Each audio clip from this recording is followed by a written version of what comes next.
Preview.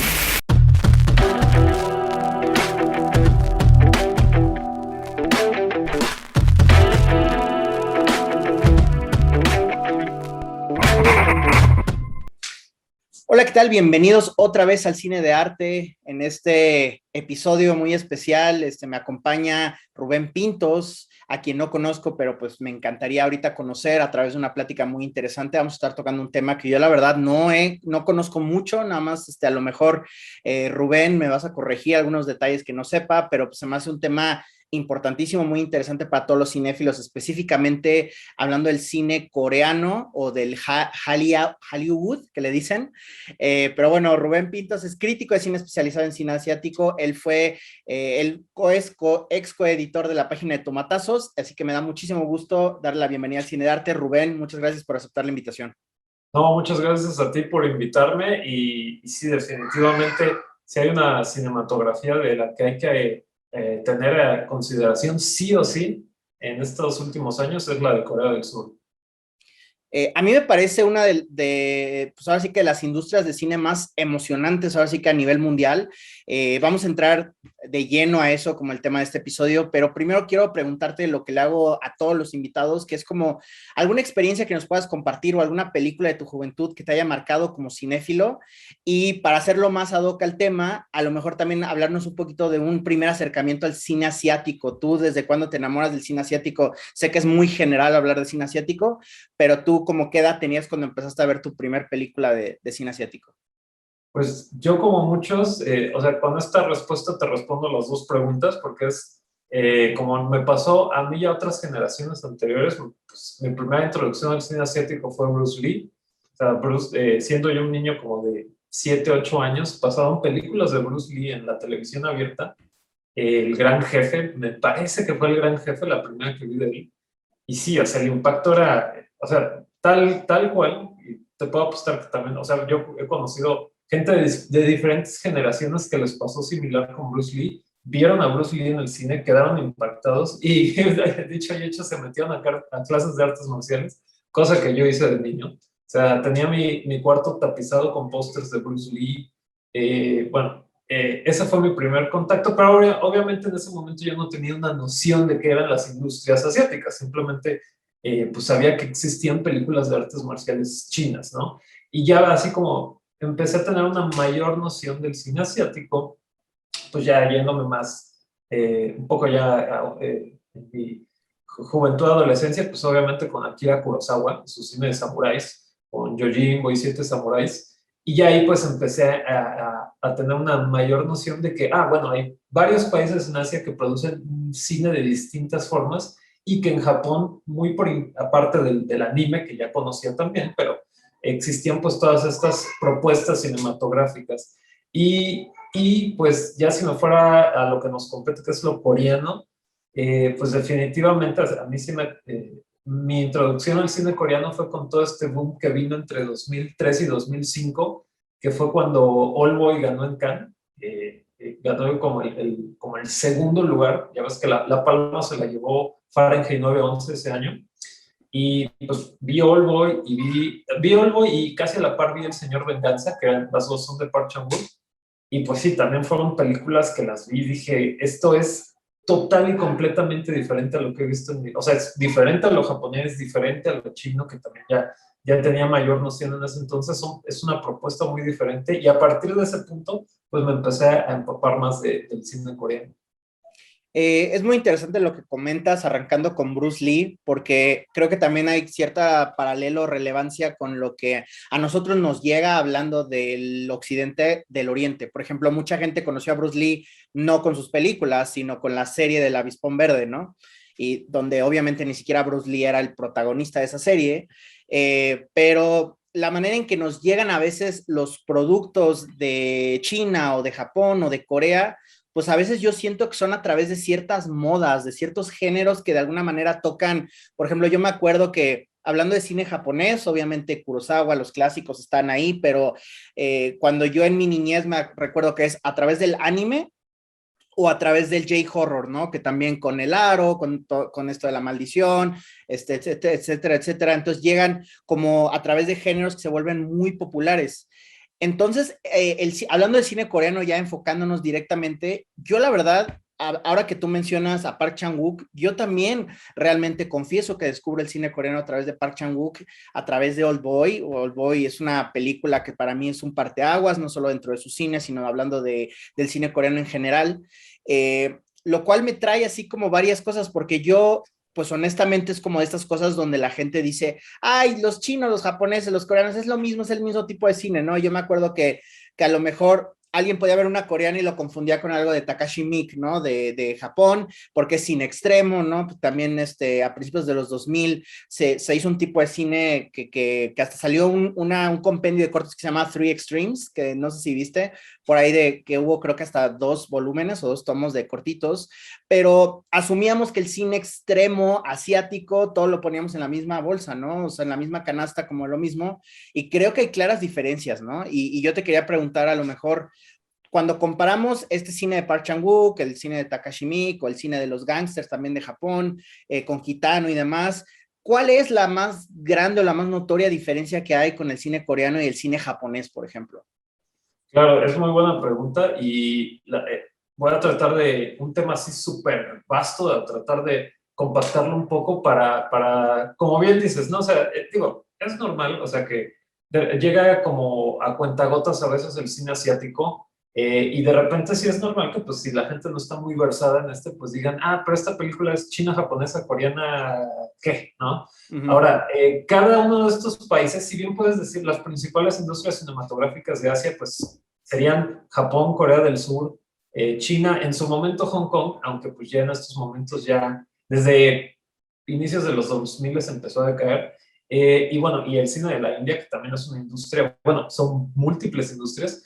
Ahora, tiene que ver con diferencias culturales y de idiosincrasia. Incluso a pesar de que puedan tener elementos en común y por cuestiones históricas, digo, los japoneses, pues Corea fue colonia japonesa durante 40 y tantos años, y después, pues bueno, Japón intervino ahí en ciertas regiones de China y digo, también sería una lección de historia muy larga, pero bueno, los japoneses, su cultura, su idiosincrasia está muy versada hacia lo que es, entre otras cosas, el sintoísmo. Y el sintoísmo quiere decir, también para tratar de resumir un tema bastante complejo, que una cosa negativa puede ser positiva al mismo tiempo.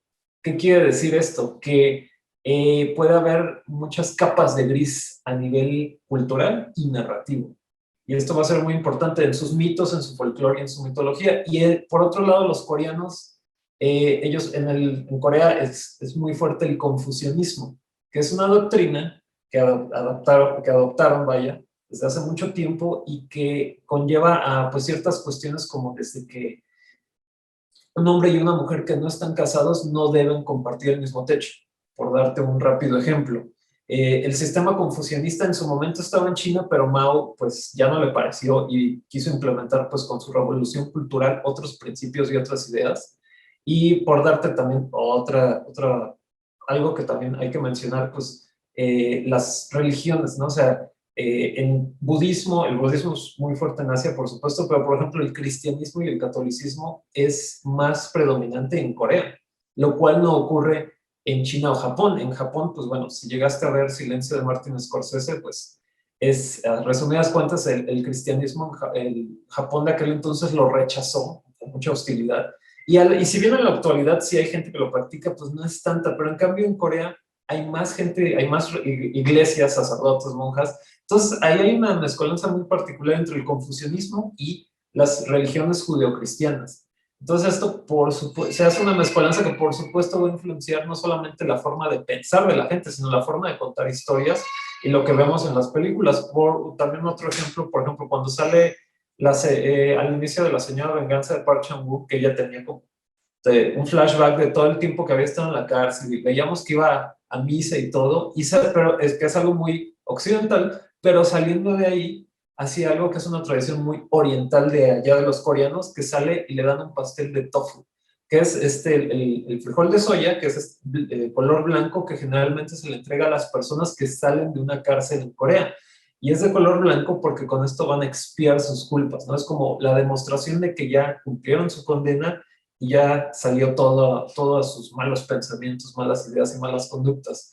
Pero con eso dicho, tanto chinos, coreanos, japoneses y en la India creo yo que su sistema de valores tiene mucho que ver con esto que te decía, que a veces puede haber una mayor ambigüedad o capas de gris, no todo es bueno, bueno, ni malo, malo, que es algo que entra en choque con sobre todo la idiosincrasia que tenemos en Occidente y que hablando en términos de cine que nos viene mucho de Estados Unidos para bien y para mal, donde los buenos son buenos y los malos son malos y no hay muchas capas de gris, ¿no? O sea, no hay como que muchos puntos intermedios y en cambio las narrativas de Oriente sí lo hay, que el antihéroe es más común allá o personajes con una moral tal vez más ambigua o que sus intenciones no están muy claras, ¿no? Y entonces eso lo puedes ver en animes, mangas, lo puedes ver en películas también coreanas, como nos competen este tema. Entonces, que un criminal tenga como una buena conciencia y a pesar de ser un delincuente o un mafioso puede hacer ciertas buenas acciones, o al revés, ¿no? Que los políticos o grandes empresarios pues sean personajes deleznables. Entonces, eso creo yo que pudiera ser una de las formas de diferenciarlo y una vez más, cada país que acabamos de mencionar pues tiene también sus propias religiones predominantes y como te dije, ¿no? Los coreanos con el confucianismo. Entonces, por eso es muy común en las historias de romance coreanas que sean de manita sudada, porque allá definitivamente la culminación sexual no es el ideal como pues acá en Occidente que es. Y con esto no te estoy diciendo que todos lo cumplan al 100%, pero obviamente su cultura ve como un ideal que una pareja sean novios un rato, pero que eventualmente pues se dirijan con miras al matrimonio, cosa que acá pues en las relaciones en Occidente no es tan así, ¿verdad? Al menos en términos generales. Entonces, por eso las historias románticas coreanas tienen otras perspectivas, ¿no? Pero eso es a grandes rasgos, espero poder estar respondiendo tu pregunta, lo que pudieras decir. Y después, digo, me podría ir luego a la India, que en la India hay hinduistas, budistas, musulmanes y están todos juntos y revueltos y cada región tiene su propia idiosincrasia y su propia industria fílmica, pero en el caso de los coreanos al menos es eso, ¿no? Que hay una mezcolanza muy particular entre su confucianismo y creencias occidentales judeocristianas y se ha hecho ahí una combinación muy peculiar. Ahorita que estás mencionando esto, no lo había contemplado, pero me gustaría hacerte una pregunta que siempre como que me entra la curiosidad, hablando de un cine o de una sensibilidad más espiritual, que es todo lo que tú mencionas. Y por ejemplo, yo veo que las historias de fantasmas ocupan un lugar muy fuerte, por ejemplo, en el cine japonés, pero también lo he visto en el cine coreano. Pero también yo escuché que hablando de los chinos, por ejemplo, en China, todas las películas que vienen del occidente que hablan de fantasmas son vetadas. No sé si vaya en contra de algún principio religioso, ideológico allá, o por qué es que Japón o Corea son mucho más abiertos a esto o hasta hay una fascinación desde las historias mucho antes del cine, ¿no? Con los fantasmas y los japoneses, por ejemplo, y por qué en China hay tanto rechazo a ese tipo de historias. Es que es una cuestión, el caso particular específico de China es una ley que emitió su gobierno, no es una cuestión religiosa como tal, sino el gobierno chino, como bien sabrás, pues hay todo un sistema en China donde el gobierno tiene sensores y tiene filtros que revisan el contenido de entretenimiento interno y externo para que cumpla ciertos valores. Por ley, allá en China, las películas sobre mafiosos y criminales al final los tienen que o matar o capturar. No se puede salir con la suya el mafioso. ¿Por qué? Porque entonces estás a consideración del gobierno mandando un mensaje de que el crimen se paga. Y eso ellos no quieren. Porque como tal vez también sepas, en China la corrupción o el tráfico de drogas es pena de muerte. Y en cuanto a los fantasmas, sí, es una cuestión de su gobierno, que ya andan como en a pesar de que ya la revolución cultural de Mao ya quedó muy atrás y ha habido varias reformas y varios cambios, todavía sigue habiendo pues un control sobre la cultura, ¿no? El gobierno controla la cultura porque consideran que al controlar la cultura controlan lo que piensa la población. Entonces, las películas de fantasmas occidentales, es el ejemplo más claro ya, y sonará absurdo, pero así fue, el Cazafantasmas de 2016 no se exhibió en China, por esto que acabas de mencionar, porque rompía esta ley de promover la idea, es que es muy específica la ley, la forma en la que está redactada es que promueve la idea de que a través de la hechicería puedes resolver problemas o que promueve cierto tipo de noción sobre hechicería. Que no solo, y no es solamente de que alguien va a pensar en los niños, como dirían en el ascenso, no, es de que le va a meter en la cabeza la idea a la gente de que hay fantasmas y de que pueden salir y cazarlos y bla, bla, bla. Eso no quiere decir que no tengan en China creencias de su folclore que tiene que ver, hay un montón y sí hacen películas sobre ello. Simplemente ahí ya es como es la cultura china, esa sí se preserva y se protege, ¿no? Entonces, es una leyenda muy famosa es como la de la serpiente blanca. Hay un montón de películas de esa o es, a veces sale como la serpiente blanca o la serpiente verde de una serpiente que toma forma de mujer y empieza a tentar a un monje, ¿no? Entonces, esa historia se ha contado N cantidad de veces como el viaje al oeste, por ejemplo, ¿no? Del Son Goku y el monje y los pergaminos y bla, bla. Entonces, de eso en China, sin exagerar, te hacen como 20 películas al año del viaje al oeste, de la serpiente blanca, entonces eso allá sí lo protegen. Y bueno, repito, puede ser muy confuso a veces, pero afortunadamente para espectadores occidentales, pero afortunadamente en Corea del Sur podemos decir que al menos sí hay una mayor libertad pues de expresión artística que pues lamentablemente no pueden gozar tal vez en China o a veces en la India si tocas a ciertas figuras políticas o religiosas también ahí se alebrestan un poco. Pero sí, creo que también eso es algo que quisiera mencionar y ahorita lo profundizamos si quieres, de que en Corea del Sur algo que define mucho a su cine de estos últimos años es que están dispuestos a ir a escombrar episodios oscuros de su pasado, de sus dictaduras, de sus guerras, que otros países serían más renuentes a plasmar en sus películas. Eso suena muy interesante y sí me gustaría explorar eso. Ahorita que hablemos más de lleno, por ejemplo, en propuestas más contemporáneas, pero yéndonos a los orígenes, vaya, del cine coreano, hablando un poco sobre por ahí, ya hablando de una industria formal en los 40, terminando la Segunda Guerra Mundial. Creo que fue como un periodo donde también varias industrias, no solo en Asia, sino en varias partes del mundo, se levantan y obviamente hablando de las idiosincrasias de cada país, pues todas son afectadas por los conflictos bélicos, ¿no? En el caso de Corea está la ocupación japonesa, obviamente la guerra entre Norcorea y Surcorea, creo que fue a principios de los 50.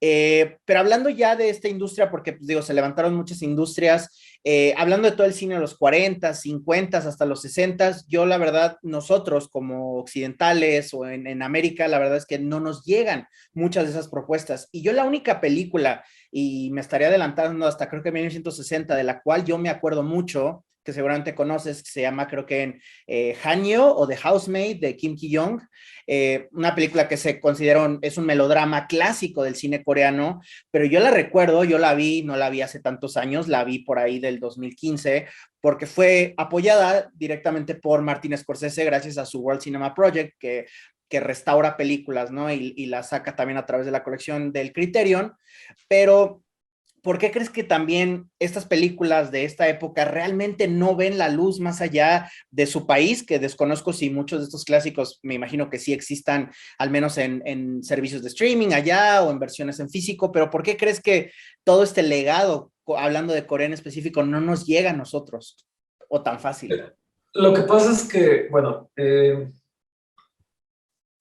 generalmente en estos países de Asia, como también llega a pasar digo, acá mismo en México, se hace se hacen productos de entretenimiento pensados para el consumo local. Entonces, como se hace pensado para el consumo local, pues no, para los productores y las distribuidoras tal vez no tiene mucho sentido exportarlo y para otros países importarlo y comprarlo y exhibirlo. ¿Qué te gusta? Es como, digo, ha habido películas mexicanas que sí han tenido éxito fuera y hasta ya se han hecho remakes de Nosotros los Nobles, por ejemplo, ya se hicieron por ahí un remake italiano, me parece, pero y también de No se aceptan devoluciones, pero es como si, o sea, te puedes imaginar que en Corea estuvieran viendo algo como Chilangolandia, pues no, ¿verdad? Porque tal vez no tendría mucho sentido para ellos, ¿no? O sea, algo tan local de acá, o sea, pudiera ser que sí, no digo que es imposible, pero no sería como que la primera película que dirías hay que mandarla fuera. Que irónicamente, bueno, ni tan irónicamente, digo, en su momento el cine de luchadores sí se exportaba mucho de nuestro país y sí lo veían en muchos países.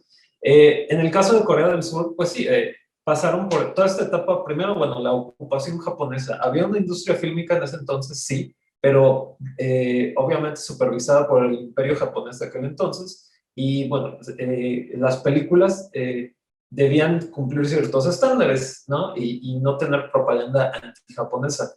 Ya con la guerra de las dos Coreas, pues Corea del Sur realmente, los dos países quedaron muy devastados y casi Corea del Sur quedó prácticamente en condiciones de país subdesarrollado. Estamos hablando de que ahora es la última vez que vieron la novena potencia mundial, pero en los 50, mientras acá en México teníamos una industria fílmica pues todavía rebosante, allá en Corea del Sur pues estaban en muy malas condiciones. Se empezaba otra vez a producir cine después del conflicto de las dos Coreas, pero esa guerra después culturalmente hablando también lo veremos en varias historias, series y películas, es el gran trauma de los coreanos, ¿no? O sea, la división entre el norte y el sur. Hay muchas películas y series que hablan sobre ese tema y ellos, las opiniones varían, pero pues varios de ellos ansían ver algún día a los dos hermanos reunirse. Entonces de ahí surge mucho de lo que también tenemos que es indispensable hablar, bueno, de dos cosas ahorita. Una, del melodrama, porque el melodrama es fundamental en las narrativas coreanas, es importantísimo y eso es lo que lo mueve mucho. Y ahorita que decías, bueno, ¿qué pasó entonces después de la ocupación japonesa y la guerra coreana? ¿Cómo es, de las dos Coreas, cómo es que se levantan?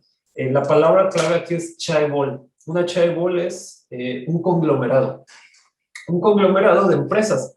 Lo que pasó es que el gobierno coreano empezó, también una lección de historia y economía rapidísima, empezaron a imprimir dinero para pagar deudas, para tratar de levantar el país, y lo que hicieron fue dar grandes incentivos fiscales a familias de empresarios coreanos. Y pues a partir de ahí es como surgieron los chaebols, pues son estos grandes conglomerados. Estoy hablando de Samsung, Hyundai, LG, o sea, todas estas empresas grandes surgieron de estas familias que recibieron esos apoyos en los 50, 60, 70, ¿no? Y de esos conglomerados, ¿qué te gusta? O sea, CJ es uno de los más, un ejemplo inmediato. O sea, CJ era propiedad de Samsung, se dividieron, perdón. CJ pues se dedica, o sea, son empresas que se dedican a vender cosméticos, electrodomésticos, lo que tú quieras, y tienen divisiones de entretenimiento que se dedican exclusivamente a producir series y películas. Entonces, es llámalo una fuerza de capitalismo salvaje si quieres, pero sí, o sea, ahí hay dinero de particulares inyectándole constantemente a lo que ahora vemos en series y películas. Entonces, ahí en Corea del Sur, los directores no tienen que ir a pedirle al gobierno dinero, como ocurre acá. ¿Sí? Es que allá no hay sí hubo un debate, porque hubo un tiempo en el que el gobierno apoyaba a la industria con cuotas de exhibición. O sea, una película coreana debía de estar por ley 130 y tantos, 140 y tantos días en las salas de cine en Corea. Y además se restringían el número de películas extranjeras que se exhibían. Esto obviamente era el incentivo para ayudar a crecer la industria. Te estoy hablando que fue por muchos años, los 90 y todavía inicios de los 2000, hasta que cambió eso también por presiones de Hollywood, porque Hollywood quería entrar más a ese mercado y ya se redujo el número de ya eran después 90 y tantos días. Muchos actores y directores protestaron, pero obvio, si la industria coreana también agarró tanta fuerza, no fue solamente por dinero de las chaebol ni por las cuotas de exhibición del gobierno, fue porque hay mucho talento de directores y de guionistas con muchas historias que contar. Culturalmente hablando, tenemos más en común con los coreanos que con los gringos, ¿no? ¿Por qué? Porque la unidad familiar en Corea es muy importante. O sea, allá en Corea se espera que los hijos estudien la carrera que les eligen los papás y vivan con ellos también. Incluso cuando se casen, vivan ahí con la nuera, con los nietos y todos juntos, como acá en México. Los gringos, los estadounidenses no son así. Una vez que el hijo se va a estudiar la carrera, pues es adiós y no vuelvas nunca más y ya ve a hacer tu vida por parte. Y creo yo que también México y Corea han vivido episodios tremendos. En Corea del Sur pues tuvieron décadas de dictadura y de opresión y restricción. O sea, el ejército, hubo masacres de estudiantes también allá, de civiles protestando. Pero sí, o sea, para que una cuota de exhibición funcione, respondiendo a tu pregunta, es porque hay un producto muy atractivo y de calidad.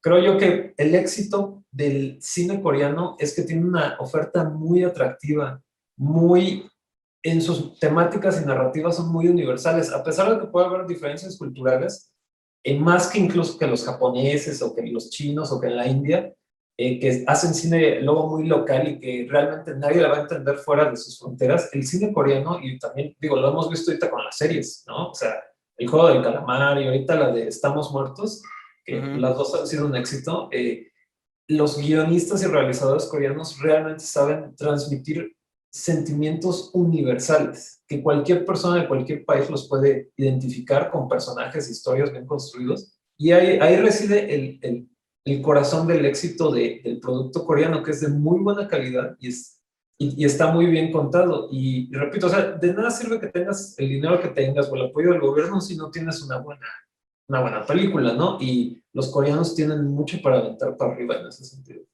Y justo lo que hablabas con los paralelos pues de México, el público mexicano coreano, no es ninguna sorpresa que las telenovelas coreanas sean muy populares acá porque tocan muchos de las cuestiones de familia, ¿no? De la unión familiar que pues eso resuenan en nuestro país también. Y algo que se me hace interesante regresando a la cuestión de los melodramas, que es un género que creo que en los 50 en todos lados se volvió un gran auge, pero me llama mucha atención regresando un poco a esta película de Housemaid, que si recuerdas la película tiene su historia de melodrama y una tragedia, pero al final hay como un mensaje entregado directamente a la cámara. O No, sea, vale. sí, que a mí me dio un poco de risa. Me gusta mucho la película, pero me dio mucha risa. Pero ese tipo de propaganda, yo siempre he tenido como una cierta fascinación por el tipo de cine que se hace bajo las restricciones de leyes de actos de censura. Por ejemplo, en Estados Unidos obviamente está el Código Hays, que estuvo 3 décadas, me parece que hasta 1968 se terminó. Estaba leyendo que en Corea en los años 70 hubo algo que llamaban el sistema Yusin, que era como un sistema de propaganda enfocándose pues todo en este cine políticamente correcto bajo el mandato del presidente que en esa época creo que era Park Chung-hee. Y a la hora que yo veo estas películas, como que siempre me fijo mucho si los directores son capaces de meter algún tipo de mensaje subversivo ante los códigos tan estrictos, ¿no? Y hablando del cine coreano, ¿tú crees que era posible o tipo como en China, que era casi imposible, que el cine de propaganda y más en tiempos, si eran tiempos de guerra, pues obviamente se tenían que limitar a ciertas historias, ¿no? Pero sí es posible más adelante en los 70s, por ejemplo. Sí, no, lo que pasó en los mismos 60s, Park Chung-hee, este señor, este dictador que estuvo en los 60s y 70s hasta que lo asesinó su jefe de su servicio secreto, que hay una película increíble de eso que se llama The President's Last Bank. Este señor pues quería mandar mensajes positivos sobre la grandeza de Corea, ¿no? Entonces no admitía mucho películas que hablaban sobre pobreza, corrupción, marginación, miseria, a pesar de que sí estaba existiendo, ¿no? Entonces, la película clave ahí se llama Obaltán, que en el título internacional es Aimless Bullet o La Bala Perdida.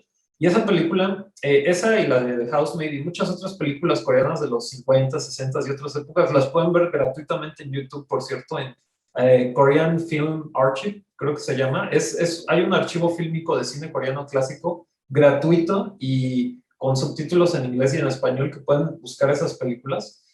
Obaltán trata sobre un hombre que está manteniendo a su esposa, a sus hijos, a su suegra, a su hermano y a su hermana, me parece también. O sea, está y con un salario pues pues muy precoz, muy precario, la palabra, y pues él tiene un dolor de muela, pero no va al dentista porque no quiere gastar dinero que pues obviamente necesita para su familia en su dolor de muela, porque eso sería egoísta, y aparte le quiere comprar unos zapatos a su hijo. Su hermano estuvo en la guerra de Corea, pero quedó lastimado, quedó lisiado, está resentido, y una chica por ahí de la familia se prostituye con soldados estadounidenses, y la madre, la señora de la casa, la abuela de ahí tiene demencia y se la pasa gritándoles a todos que deben de huir de la casa, que se vayan, que se vayan. Entonces, es un melodrama muy cercano al neorrealismo italiano. Y sí, ponía una imagen de, ¿sabes qué? O sea, que los coreanos apenas si estamos sobreviviendo, las cosas están muy mal y pues no, o sea, el llamado milagro empresarial que te decía, en ese momento pues Park Chung-hee apoyaba las chaebols y empezaba a ver poco a poco un crecimiento de las industrias, pero pues el coreano promedio de clase media, digamos, pues la estaba sufriendo mucho, que también hasta cierto punto de eso habla de Housemaid. De Housemaid, el personaje de esta chica, de la criada, pues viene de otra clase social, que viene con estas personas que son de más dinero, de mejor estrato socioeconómico, y ahí hay un choque, ¿no? Entonces, todo su asunto de seducir pues al jefe de la casa y todo este melodrama que conlleva, pues ese es un choque de jerarquías y de clases sociales que también es un tema muy común allá en Corea. Y entonces, sí, o sea, ya desde ahí se empezaban a marcar las pautas narrativas de que hay un dejo de crítica social, definitivamente la hay, y el melodrama. Ahora, acá en México siempre se ha producido un melodrama, pero es una palabra que luego tiene una connotación negativa. Acá la gente a veces, digo, toda la vida el mexicano está en conflicto consigo mismo y como que se avergüenza de las cosas que le gustan. En su momento la cumbia y la salsa era como música pues de estratos sociales más bajos y bueno, ya ahora todo el mundo la oye. Y las sexicomedias también eran como vulgares y de repente se volvió de culto, tres lancheros muy picudos. Y el melodrama acá se le relaciona como con narrativas de baja estofa, ¿no? O sea, como cosas que están mal contadas o de mala manufactura. Todo lo contrario, o sea, los coreanos ven, los que escriben los guiones y los realizadores, el melodrama es la esencia de la historia. Si no te importa lo que le está pasando a los personajes, no te va a importar nada de lo que está ocurriendo. No importa que tengas el gran mensaje social de bla, bla, bla. Para ellos, o sea, te tiene que conmover, te tienen que mover los personajes, ¿no? Te tienen que hacer reír y llorar, porque si no, pues, ¿para qué molestarse en filmar algo, no? Entonces, casi todas sean historias de mafiosos, sean historias de romance, sean historias de corrupción empresarial o corrupción del gobierno, que hay muchas historias de eso ya, o incluso sea un drama histórico que transcurre en otro siglo de la vieja Corea, siempre va a haber melodrama. Eso es lo que los mueve. O sea, se entregan a él totalmente y podrías decir que tal vez incluso como son una cultura hasta cierto punto conservadora por el confucianismo que te mencionaba, pues tal vez ellos en persona pues son gente muy reservada, pero todo este cúmulo de emociones, todo este remolino lo vuelcan en sus series y películas. Y creo yo que esa es parte también del éxito, que es están muy bien contadas, muy bien narradas, los mejores ejemplos, claro, digo, siempre hay de todo, pero o sea, sus mejores películas y sus mejores series te conmueven y eso es algo que las ha vuelto un producto fácil de exportar sin importar que haya pequeñas triquiñuelas culturales aquí o allá. Esta división de telenovela y serie, película de arte o película popular, allá no existe. ¿Sí? O sea, allá no le están poniendo estas cercas o estas bardas de que esto es esto y esto va acá y esto no se me... No, no, no. O sea, allá las películas que mandan acá, Parásitos, esa película de Parásitos era un director muy reconocido allá que hizo cosas como The Host, que era el monstruo gigante que anda en el río Han, que hizo o Snowpiercer con actores de Hollywood y presupuesto europeo y cosas así muy choncha. Y Parásitos tiene uno de los actores más taquilleros de Corea, que es Song Kang-ho. Entonces, eso no es una película de arte, de circuito festivalero que exhibes en la Cineteca en 100 días y nadie la vio. No, o sea, eso era un blockbuster, ¿sí? Entonces, la línea se borra, porque por blockbuster asumimos que tal vez es una película de superhéroes de Marvel con muchos efectos y ya. O sea, también allá hacen cosas de mucho de efectos y presupuesto y aparatosos, no digo que no. A lo que voy es que era una película que no se vendía como, esto nada más lo van a ver cinéfilos de que no salen de los cineclubes. Y no, es una película para que todo el mundo la vea, porque tiene una historia que a todo mundo le debe de importar, que le debe de interesar, ¿no? Que también es una historia de lucha de clases que también resuena en cualquier otro país del mundo, donde haya diferencias de clase. Hay ese detalle, que allá no hay todas estas ideas de que esto es chafa, esto es kitsch, esto es para el festival y esto es para... No, no, no, o sea, allá mandan sus películas con presupuesto y sus máximas estrellas acá, y ahí se exhiben y todo, y tal vez se exhiba fuera de competencia o a la medianoche si quieres, pero también puede que esté en competencia como pasó con Parásitos. Entonces, es eso, o sea, allá lo han visto como lo que realmente es el cine, un gran negocio hecho, por supuesto, con muy buena calidad. Entonces, todas estas películas coreanas también, pues se venden los derechos de los remakes, ¿no? Ya van a hacer un remake de Tren a Busan, ya hicieron un remake de Oldboy.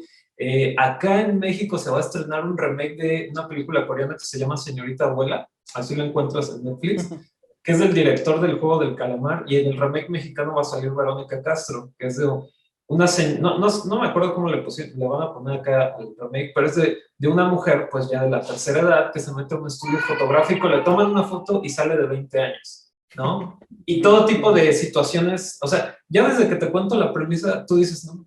Qué premisa tan genial, ¿no? Y la coreana la sabe desarrollar de una forma muy graciosa y muy humana. Que creo yo que ahí está otra vez el toque del melodrama, ¿sí? O sea, el melodrama, la risa y el llanto nos hace humanos. Humanizas a los personajes cuando los pones a reír, a llorar y a enamorarse. Entonces, sí, o sea, es un producto ya de exportación muy bien. O sea, lo que hicieron todas estas empresas de entretenimiento coreanas, a diferencia tal vez de los japoneses o en la India, que no les importa mucho si fuera de sus fronteras vemos o no vemos sus películas, es que a ellos sí les importa vendernos esos productos y todo lo del Hollywood es eso. La ola coreana es vender series, vender películas, las bandas de pop. O sea que, digo, también, si me hubieras dicho cuando vi All Boy que las chavitas mexicanas van a estar oyendo a bandas de pop coreanas, te hubiera dicho, estás loco, no va a ocurrir. Y pues ahí lo puedes constatar, que chicas llenando lugares para ver pues que sean BTS o a las Blackpink y todos estos grupos de pop, todo va de la mano, ¿eh? Todas estas empresas que te mencioné, los Chaebol, los producen las películas, producen la serie, producen al cantante de pop que después va a protagonizar una serie y después va a protagonizar una película y ya hubo ahí entonces es todo un sistema monstruoso de agresivamente comercial, ¿eh? Que también esa es otra palabra que acá luego le tienen referencia, es que eso es muy comercial. No, pues sí, pues es que de ahí va a salir la lana para producir otras cosas, y entonces es ya un monstruo mediático que los coreanos, después de décadas de estar oprimidos por sus gobiernos corruptos, por dictadores, por los japoneses, tienen un hambre de contar historias y de salir al mundo y gritarlas, y toda esta camada de directores que son más o menos contemporáneos, Park Chan-wook, Kim Ji-woon, Bong Joon-ho, todos ellos pues han sido parteaguas también de todo esto, ¿no? La lanza. Entonces, eso es lo que está pasando ahorita. Si acá en Hollywood o en México decimos, no, es que esta historia no funcionaría, allá en Corea dicen, no, sí va a funcionar. Una película, una comedia romántica donde la chica ve fantasmas, va a funcionar. Una comedia, sátira, tragicomedia, donde una familia pobre se embauca a una familia rica y te va a hacer reír y te va a estremecer, sí va a funcionar. O sea, es eso, es combinar géneros, combinar historias y dar un producto que pues nadie se le puede resistir, ¿eh?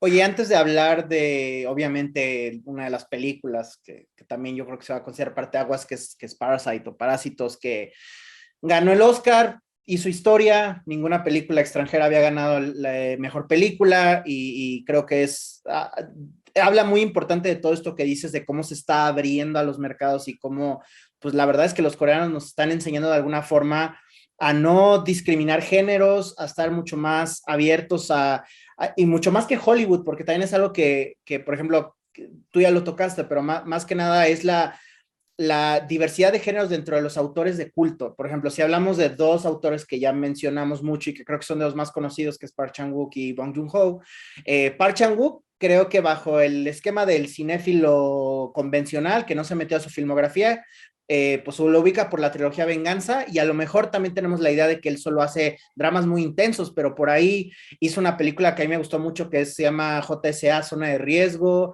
hizo por ahí una comedia medio excéntrica que se llama Soy un Cyborg. Hablamos de que no se encasillan dentro de un solo género. Ya habías mencionado Bong Joon-ho, o sea, él inicia con esta comedia de humor negro llamado Barking Dogs Never Bite, y pues hizo Mother, hizo The Host, que como dices es una película de kaijus, Snowpiercer, que es una película de ciencia ficción con dinero europeo, con un cast de Hollywood, Memories of Murder, que yo la comparo mucho a Zodiaco de Fincher, por ejemplo, que me parece increíble, y Parasite, que también es un drama con humor negro. Entonces, estamos hablando de cineastas que no se encasillan dentro de un género, ¿no? Entonces, eso es lo que a mí me encanta del cine coreano y de estos autores, que a pesar de que Parasite para muchos va a ser la primera película, digo, para el público de Oscar, que no me imagino que vean tanta película, Parasite quizás sea su primera película de Bong Joon-ho, pero no pensarían que Okja sea del mismo director, porque tiene también un humor mucho más infantilizado, excéntrico y lo demás. Pero, ¿tú crees que ellos también tienen esta mentalidad, los realizadores, de querer hacer siempre algo diferente, o eso ya como que depende de cada uno? ¿O es parte también de la cultura coreana? Creo yo que, como te digo, o sea, hay una necesidad de contar historias y hablar sobre la condición humana, que es lo que hace el cine, puedes contar una historia sobre la condición humana con diferentes templates. Es decir, Park Chan-wook lo mencionó, o sea, hizo un drama sobre el conflicto entre Corea del Norte y del Sur, una trilogía de la venganza, hizo una película de vampiros. Entonces, Bong Joon-ho, todos estos realizadores tienen inquietudes sobre qué mueve a los seres humanos. Y el escenario siempre puede variar, porque de hecho, mientras más variado es, más enriquecedor puede ser narrativamente hablando. Entonces, no hay, repito, o sea, no solo no hay como que estas trabas. Cuando un país ha pasado tantas penurias como las ha pasado Corea del Sur y donde hubo tantas restricciones de libertad de expresión, pues ya cuando por fin se empiezan a liberar esas cadenas, pues hay una necesidad de contar y te digo, de gritar casi las historias. Entonces, y si lo piensas en estos últimos 20 y algo de años, el cine coreano pues empezó de un modo u otro a reencontrarse y a tomar su hilo. O sea, ya en los 70s, 80s había algunas películas fantásticas de horror, hay cosas muy buenas por ahí. Hay una que se llama Suddenly in the Dark, que es básicamente un remake de The Housemaid, pero en clave de horror, de los Sí, 80s, muy bueno. Está buenísimo, sí. Es una película increíble porque es casi la misma historia con elementos sobrenaturales y funciona muy bien. Entonces, ya desde ahí ya se estaban como explorando esas vertientes. Y sí, o sea, no, como dices, estos directores no se encasillan de, Park Chan-wook no llega y dice, soy un director de thrillers de venganza. No, te dices, soy un director y cuento historias. Lo mismo Bong Joon-ho, lo mismo Kim Ji-woo y todos los demás que se te puedas imaginar. Y por eso allá en Corea, o sea, he visto cosas tan increíbles como esta película de Man on High Heels, que es una película de un super policía, super viril, masculino, arte marcialista, que quiere ser mujer. Entonces, o sea, es una historia de un hombre que quiere ser una mujer transgénero, y es una película de acción y de mafias y de romance y de drama, y el tipo sale, o sea, te imaginas una película de, no sé, con Chris Hemsworth o algún otro tipo de acción, o La Roca, que quiere ser mujer, o sea, la película es seria, es un drama serio, no se la toma a burla, ¿no? O sea, son cosas que en ningún otro lado he encontrado que nadie se le ocurriría que funcionaría. O luego vi otra película, hay una película que se llama The Divine Fury, sobre un peleador de artes marciales mixtas que se unen a un sacerdote para exorcizar demonios. O sea, es una genialidad eso. Y también, pero repito, la película, estas historias, estas dos películas que te acabo de decir se lo toman en serio. No es como que jiji, jaja, mira qué chistoso. No, o sea, la historia, los personajes son melodramas, ¿no? Porque el de Divine Fury es un peleador que su padre murió y tiene un conflicto de fe, y a él le sale un estigmata, y el policía de Man on High Heels pues también tiene conflictos sobre su identidad sexual. Eso es lo que está moviendo la historia, ¿te das cuenta? O sea, las mafias y balazos y peleas, o sea, sí son parte de él, pero no son lo que mueve la historia. Lo que la mueve es el conflicto interno de estos personajes, el policía diciendo, soy hombre, soy mujer, el peleador diciendo, pues creo en Dios, no creo en Dios, hay demonios, sí. O sea, eso es lo que está moviendo esas historias. Entonces creo yo que por ahí le dan los guionistas coreanos.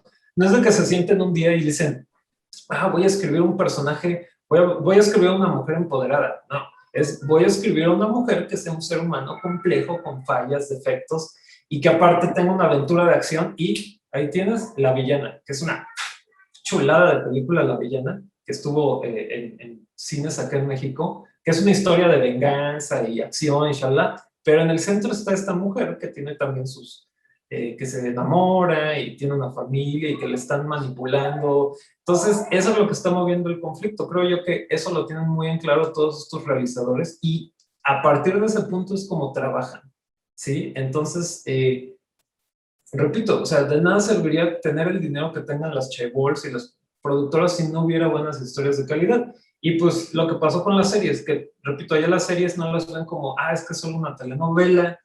No, o sea, las series también hay series de ciencia ficción, de horror, de romances estudiantiles. O sea, también ya, terminé de ver una que se llama Detective Zombie sobre un hombre que lo matan y revive como zombie y se vuelve detective, ¿no? Y o sea, son cosas que de repente digo, o sea, yo no me dejo de sorprender, no me dejan de sorprender por cuando acá parecía que algunos te dicen, no, es que ya no hay historias que contar, ya no hay de dónde. No, no es cierto, claro que hay montones de historias de dónde contar, simplemente depende de que los guionistas la sepan trabajar y que haya obviamente todo el aparato de producción que tienen los coreanos en este caso. Ahorita dices algo muy interesante y que me llama la atención de los coreanos, porque creo que también Corea tiene una fuerte influencia del occidente y del cine estadounidense, pero la manera en que ellos trabajan género es, a pesar de que es la comedia más absurda, digamos que tengan un concepto así como que suene ridículo,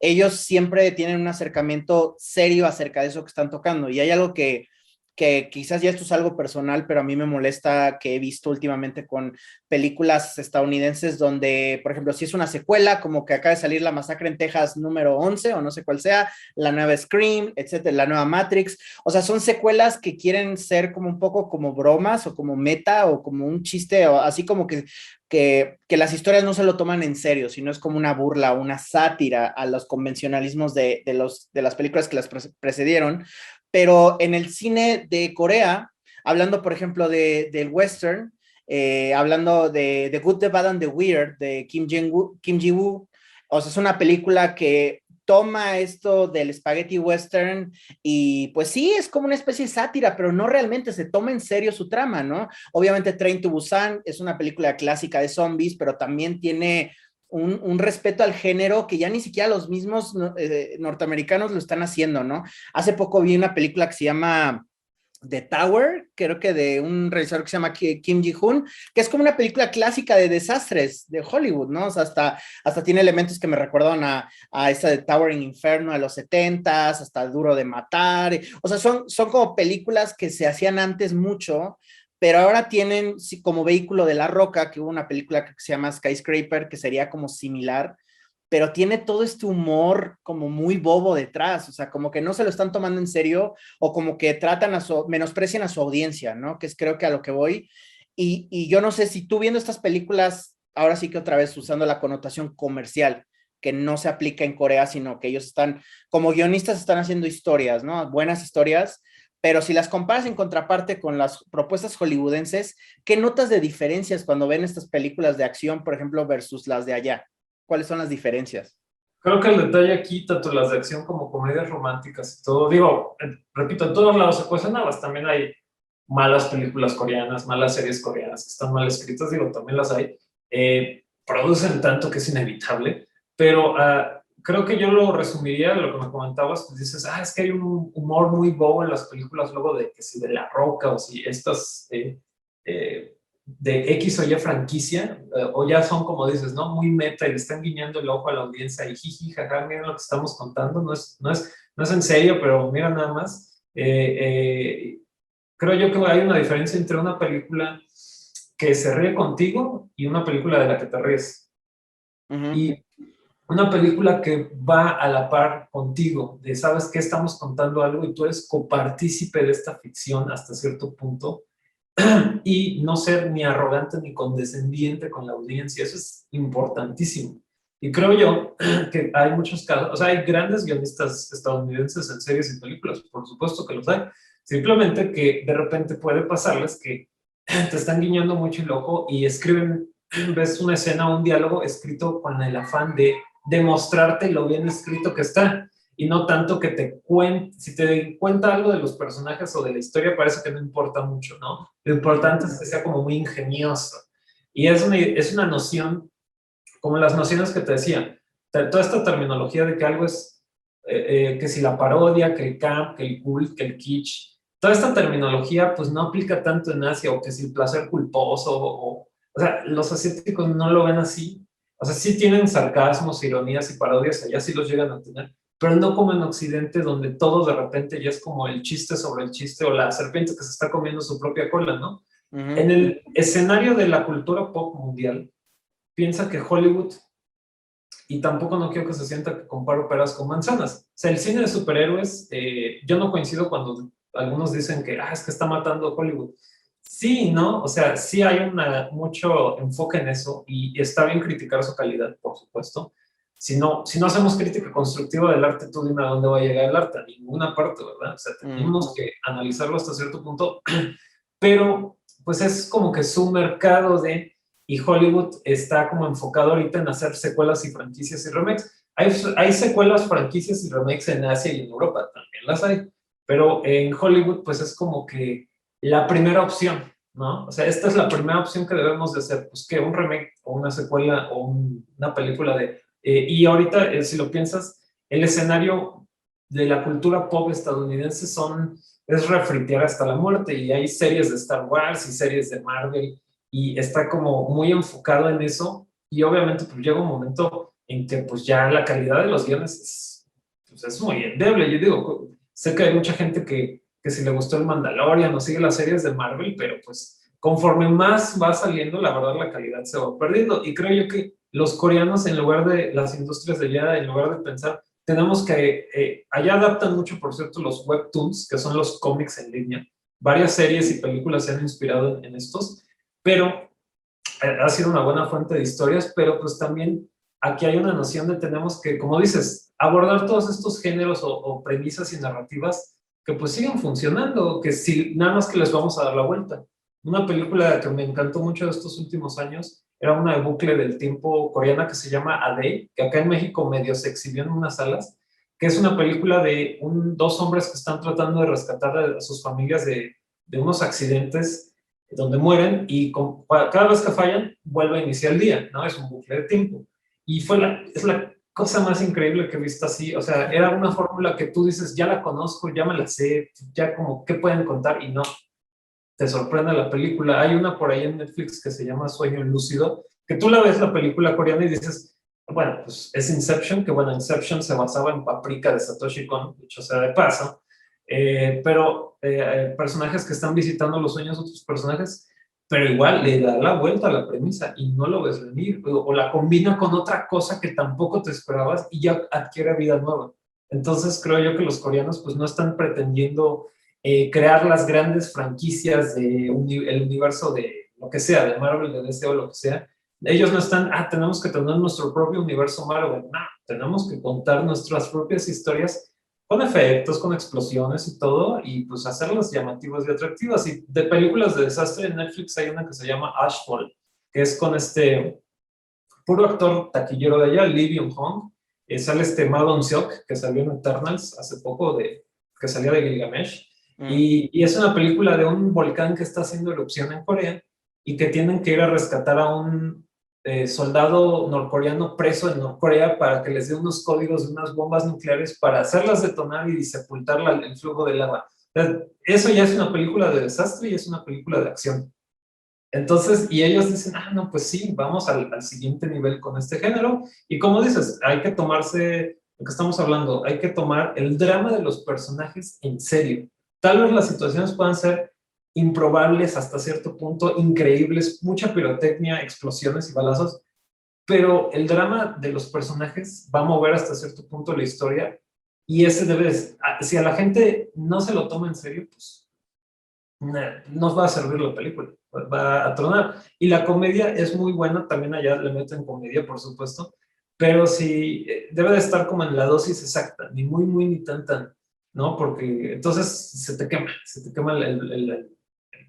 lo que estás cocinando. Y creo yo que los mejores ejemplos de películas coreanas son esos, que tienen un poco de todo. Igual en las series tienen otra vez comedia, romance, acción, melodrama, golpes y hasta fantasmas y monstruos, pero todo está, mira, aquí, nada, es como también la serie con Tren a Busan o la serie de Kingdom, también que es de zombies en la antigua Corea. O sea, las ves y tiene de todo un poco y cada personaje importa, cada situación está coherente con lo demás. Y entonces el modelo de producción, al menos de Hollywood, es avienta un montón de dinero y a ver qué pasa. Y es, no, a ver, primero arma un buen guión, arma una buena historia, con buenos personajes, actores, guionistas, directores, y entonces sí aviéntale dinero. Pero no es primero aviéntale dinero y a ver qué pasa, porque es Disney tiene Star Wars y creen que sacando cosas de Star Wars por cada mes, por siempre, pues siempre van a tener gente ahí y eventualmente, bueno, pero ¿y la calidad de las historias como para dónde va? Entonces creo yo que la brújula en ese sentido, que los coreanos la tienen muy apuntada a eso. Sí vamos a hacer cosas muy comerciales y otra vez no es una palabra negativa, que sea muy comercial, pero que esté bien hecho. Y bueno, pero algo que también tenemos que aceptar en este mundo de que vivimos del streaming es que especialmente en Estados Unidos, ¿no? Yo había escuchado mucho de que a los gringos, a la audiencia gringa, odiaba leer subtítulos. Hasta lo mencionó Bong Joon-ho cuando recibió por ahí un Globo de Oro de las películas subtituladas, ahí hizo mención. Y a mí me sorprende porque hace unos años, hablando 10 años atrás, realmente el gringo no consumía productos de países extranjeros, sino si era algo popular, buscaba cómo hacer un remake y así se lo introducía, ¿no? El caso lamentable de Old Boy, por ejemplo. Pero hoy en día, gracias a Netflix, en parte, sí se están consumiendo contenidos, si lo queremos llamar contenidos, de varias partes del mundo, ¿no? Puedes ver una película, una serie rusa, una película coreana, o sea, de todos lados, y la gente sí lo está consumiendo, lo cual para mí es algo positivo, ¿no? Algo hasta tan, digo, yo nunca vi el juego del calamar, la verdad, no, nunca me subí a ese tren de generalmente cuando le hacen mucho mame a una serie no me gusta verlo, sino me gusta dejar que pase y aunque digo, sé que va a salir la segunda temporada, tercera y etcétera, pero en general sí me da gusto que a través del streaming se abran las puertas a ver la posibilidad de ver series y películas de los países de origen. Eso me gusta mucho, ¿no? Y también con la facilidad de accesarlo con un control remoto, ponerle subtítulos en español o el doblaje para quien gustan. O sea, esa facilidad creo que nos abren también a analizar las idiosincrasias de cada país. Y gracias a este mundo mucho más globalizado que tenemos ahorita, pues creo que nos permitió no solo que los jóvenes disfrutan del K-pop con el BTS, Blackpink, etcétera, etcétera, sino también nos abrió el paso, ahora sí, a quizás cerrar la charla hablando propiamente de la victoria de Parasite, de Parásitos en los Oscar. Yo sé que ahorita que recién dijeron las nominaciones de este año, cada vez los ratings bajan de los Oscar. ¿Tú crees que todavía tiene relevancia estos premios o no significa nada y la victoria de Parasite simplemente no tiene tanta importancia como quizás lo vieron la élite de Hollywood? Sí, no, o sea, igual hay como que un poquito de cada lado. O sea, sí, los Oscars cada vez importan menos, le importan a menos gente. Cada año es menos gente lo ve y menos porque algunas de las nominaciones, digo, lo siento, pero son las películas que ya no solamente son de que si tienen algún valor artístico, o sea, incluso películas de calidad bastante cuestionable, las están nominando porque si tienen alguna agenda política en boga o un mensaje. Y decía Orson Welles que un mensaje cabe en la punta de un alfiler y lo puedes aventar y ahí está tu mensaje, ¿no? O como dice es Craig Ziller, que es un director estadounidense que soy muy fan, el de Ragged Across Concrete y Tomahawk, él dice, si tienes muchos mensajes que dar, mejor abre un blog. O sea, el guionista y el realizador deben narrar, ¿no? Y yo sé, digo, aquí podemos diferir mucho de qué tanto importa el mensaje, ¿no? Pero el Oscar ahorita quiere mandar mensajes, que pueden también ser mensajes muy contradictorios para la misma naturaleza de lo que es Hollywood, que Hollywood pues es este monstruo de industria lleno de personajes más variopintos, que dicen que son muy incluyentes y diversos, pero ves una película con actores asiáticos o europeos, salen de villanos. O sea, por eso también muchos actores de otros países son renuentes a ir. Vámonos con los coreanos. Lee Byung-hun salía de villano en G.I. Joe y en una de Terminator que está horrenda. Y bueno, salía en el último remake de Los Siete Magníficos que tenía un papel más o menos. Y o sea, y él es un actor que habla perfectamente el inglés, ¿eh?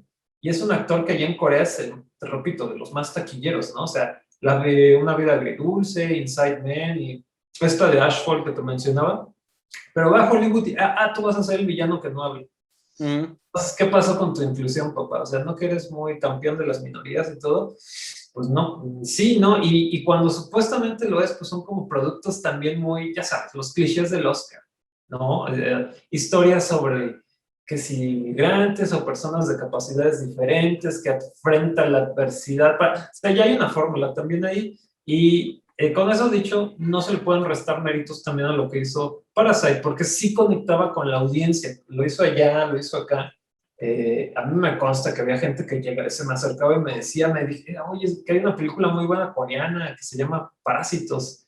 O sea, sí había un de boca en boca. Yo te puedo decir que a nivel personal no fui tan fan de Parásitos por ciertas cuestiones del guión, pero otra vez lo que tiene Bong Joon-ho es que maneja estos cambios de registro, de los que más o menos ya hablábamos, que pues son poco comunes acá, ¿no? Que el Parásitos empieza otra vez como una comedia hasta medio absurda, y de repente poco a poco se va convirtiendo en un drama muy estridente, muy tremendista incluso, ¿no? Y pues el desenlace que tiene, pues no lo ves venir. Entonces, creo yo que ese manejo de las emociones en la audiencia es lo que otra vez hace muy atractivo el producto coreano.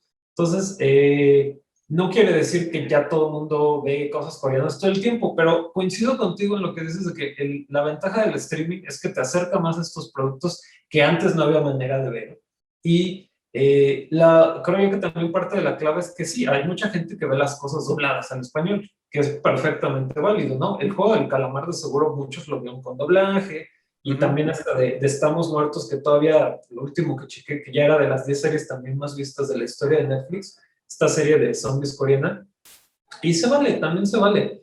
Como dices, ahora ya no es de que, pues vamos a hacer un remake de esto para que la gente conozca el remake. No, vamos, ya llega el producto original y ya lo conoces y después va a haber el remake, obviamente, pero pues ya al menos ya hubo un acercamiento que antes tal vez no había, como pasó con Tren a Busan, que pues ya le van a hacer remake en Hollywood, pero el tiempo que estuvo aquí en cines también le fue muy bien en taquilla en casi todos los países donde se exhibió, y no, para menos, es una gran película de zombies. Entonces creo yo que hay que cuantificar el éxito coreano en ese sentido. ¿Qué impacto tiene a nivel? O sea, yo cuando empecé a ver gente disfrazada del juego del calamar aquí en la calle, por donde vivo, ahí sí ya supe que lo coreano ya estaba tocando otros botones, otras fibras, ¿no? Y ya sé que algunos no es que es moda, es que no sé qué. Bueno, si fuera moda, ya hubiera esto desaparecido. Y sin embargo, también me consta que veo chicas de 15, 16 años con sus ídolos coreanos, ¿no? Los BTS ahí en sus cuartos tapizados. Y la gente hablando de X o Y película. Entonces, lo coreano está haciendo, repito, por la cultura pop, en lo que los Estados Unidos está fracasando rotundamente, porque todas estas series de Star Wars, ¿quién las ve? Fans de Star Wars. Todas las series de Marvel también, pues ya quién las ve, principalmente fans de Marvel, y ni siquiera fans de los cómics, fans de las series y películas del universo Marvel, porque te puedo apostar que casi todos los que fueron a ver Infinity War nunca han leído un cómic de Marvel. Entonces, en ese sentido creo yo que hay un acercamiento con el público que es muy orgánico y muy natural, porque conecta con la gente. Y Hollywood le mete dinero y marketing y campañas y quieren hacer viral cosas que no puedes manipular de esa manera, porque entonces ya perdieron su valor, como le pasó a Cowboy Bebop y como le han pasado montones de películas si lo piensas, el anime y los videojuegos son estas dos grandes betas que Hollywood no ha podido aprovechar, salvo medio ahí la película de Sonic y del Detective Pikachu, pero algo como Assassin's Creed fue un fracaso, la de Warcraft que también le fue muy mal, a pesar de que tiene millones de suscriptores el juego, y animes, pues imagínate, el anime, eso sí es un fenómeno global, que todo el mundo pues ve Dragon Ball y Demon Slayer y todo esto, y Hollywood pues no sabe qué hacer con ese producto, no saben cómo tropicalizarlo, respetando su esencia y haciéndolo al mismo tiempo universal. Entonces, mientras Hollywood se hace bolas ellos solos, los coreanos, repito, se sientan y dicen, vamos a contar una historia que le interese a la gente y que le enganche, y a partir de ahí empiezan a moverse. Entonces, eso es lo que yo creo que podríamos aprender, pues, a cualquiera que esté interesado en contar historias del país que sea, México, Estados Unidos, de donde sea, que el éxito coreano es una combinación de muchos factores, pero en el centro de todo esto están las historias, y son muy buenas historias que hay gente que está esmerándose en contarlas de la mejor manera posible. Pues bueno, creo que no hay mejor manera de concluir la charla que con eso. Recomendarles a todos. Yo siempre digo, hay que salir de nuestra zona de confort. Hay que ver de todo y así es la única forma de generar criterios, porque como audiencia, como nosotros, también tenemos una responsabilidad de criticar, de responder a lo que nos están presentando. Entonces, si uno ve de todo, si uno se cultiva de series, de películas de otras partes del mundo, creo yo que eso siempre va a ser bueno, y ya sea, aunque veas algo chafa o aunque veas algo que a lo mejor no te gustó, pero ciertamente ya te abriste esa experiencia nueva y no es siempre lo que Hollywood te ofrece, ¿no? Entonces ya es positivo.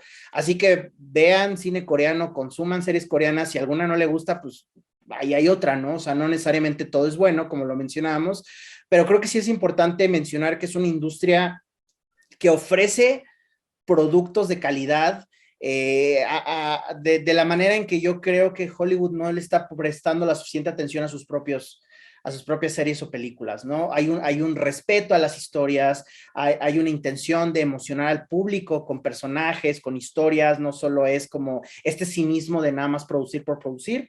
Entonces yo les recomendaría, y pues bueno, agradecerte mucho, Rubén, esta charla, que la verdad me encantó, aprendí mucho también del cine coreano, que me falta mucho que ver a mí también, porque yo solo a lo mejor veo tantito de lo que me llega, pero hay muchísimo cine que seguramente, pues, la única manera de ver también es a través de los sitios de torrento, ¿no? Hay veces que no nos llegan ni siquiera en streaming o en medios legales.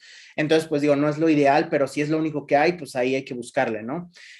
Oye, Rubén, y entonces, ¿dónde te podemos buscar si queremos saber más de ti? ¿Alguno de los cursos que estás impartiendo también? ¿En dónde te podemos ubicar?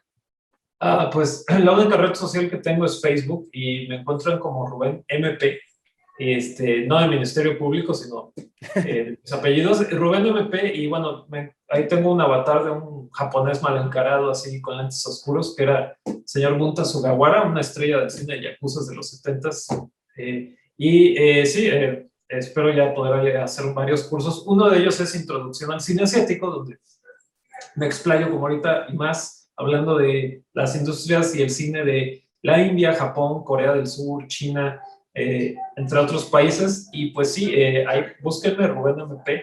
Y sí, como dijiste, pues vean, salgan de sus zonas de confort, porque pues ahora más que nunca se puede hacer, no hay pretextos. Ahí tan solo en Netflix están las otras películas del director del Juego del Calamar, que son completamente diferentes al Juego del Calamar.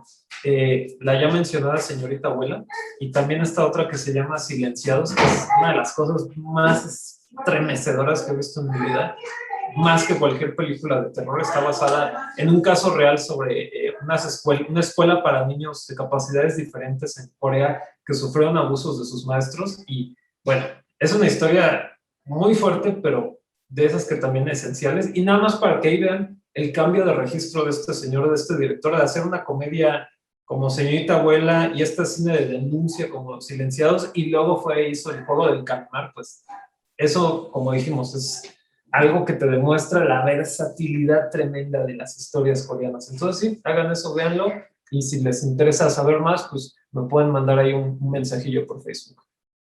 Perfecto. Pues bueno, muchísimas gracias otra vez, Rubén. Y aquí termina y hasta la próxima. Muchas gracias, cuídense, gracias.